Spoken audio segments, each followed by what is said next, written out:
ये है रामपुर का जंगल। इस जंगल में बहार का मौसम छाया हुआ है। सारे परिंदे बहुत खुश हैं, सिवाय रानो चिड़िया और उसकी बेटी टुन्ना के, क्योंकि टुन्ना की चोंच आए रोज़ बड़ी होती जा रही थी, जिसकी वजह से टुन्ना चिड़िया बहुत बदसूरत लगती थी।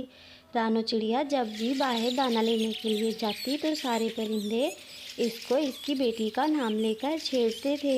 इस वजह से वो बहुत ज़्यादा परेशान रहती थी। इसी परेशानी की वजह से वो अपने घोंसले में ही रहती और वो कभी भी बाहर नहीं निकलती थी। जब भी दाना लेना होता तभी वो बाहर जाती थी।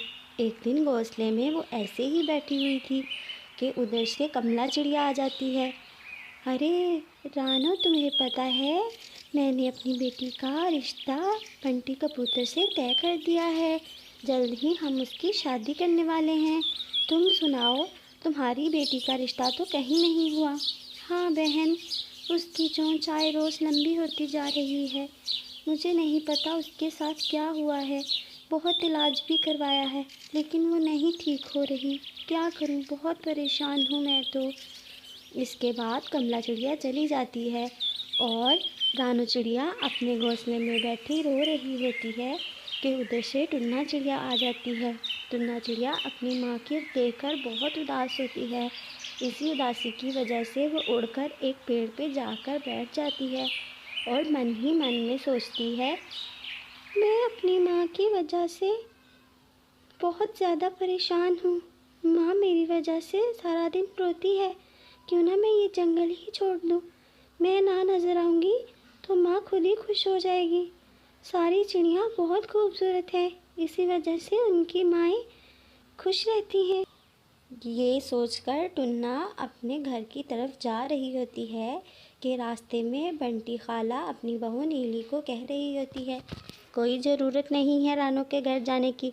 उसकी बेटी बहुत बदसूरत है। ये ना हो कि उसका साया तुम्हारे होने वाले बच्चे पर पड़ जाए, इसलिए मोहतात रहना। ये सुनकर टुन्ना अपनी माँ को सारी बात बताती है। वो दोनों दुखी होकर जंगल छोड़ देती हैं।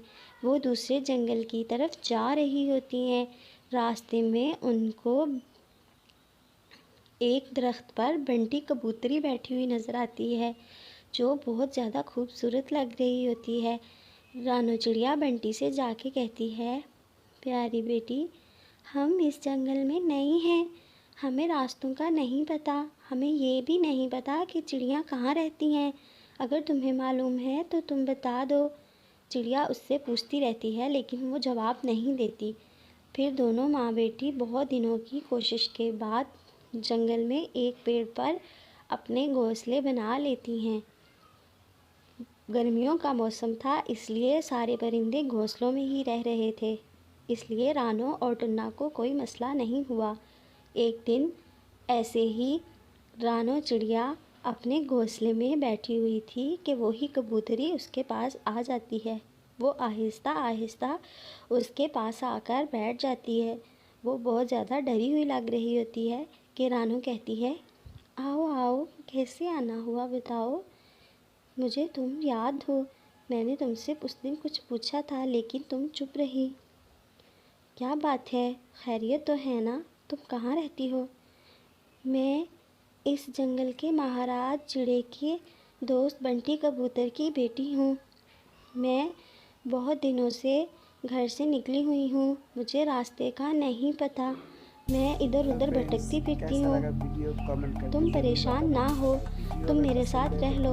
मैं कुछ दिनों तक जब जंगल से वाकिफ़ हो जाऊँगी तो तुम्हें तुम्हारे घर छोड़ आऊँगी। तुम परेशान ना हो, जैसी टुन्ना है वैसे ही तुम मेरी बेटी हो। इस तरह रानो चिड़िया सर्दी के मौसम तक उसको अपने पास रखती है और टुन्ना और बंटी में कभी फ़र्क नहीं करती। वो बहुत ज़्यादा खुश होती है क्योंकि उसको टुन्ना के साथ एक खूबसूरत बेटी और भी मिल गई थी। वो दोनों से बहुत ज़्यादा मोहब्बत करती है। टुन्ना और बंटी दोनों पक्की दोस्त बन जाती हैं। वो आपस में खेलती रहती हैं। ऐसे ही कुछ दिन गुजर जाते हैं। एक दिन कौवे की नज़र बंटी कबूतरी पर पड़ती है और वो भागा भागा महाराज के महल में जाता है। महाराज रानो चिड़िया को बुलाकर उससे पूछते हैं और रानो चिड़िया उसको सारी कहानी बताती है। महाराज, मेरी बेटी बहुत बदसूरत है, इसकी वजह से मुझे ताने सुनने पड़ते थे। मैं जंगल में नहीं आई थी, मुझे ये रास्ते में मिली थी। मैंने कहा जब मुझे रास्ता मालूम हो जाएगा तो मैं इसको छोड़ आऊँगी। सारी कहानी सुनने के बाद महाराज चुप रहते हैं। इस तरह बहुत सारे दिन गुजर जाते हैं। गुजरते दिनों के साथ साथ रानो चिड़िया का दिल बहुत ज़ोर ज़ोर से धड़कता है, क्योंकि महाराज की खामोशी बहुत ज़्यादा परेशान कर रही होती है। कुछ दिनों के बाद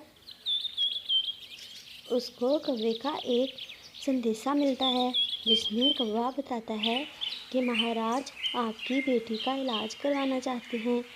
महाराज ने अपने तबीब से कह दिया है कि वो आपकी बेटी का इलाज करवाएंगे और जैसे ही वो खूबसूरत हो जाएगी तो वो उससे शादी कर लेंगे।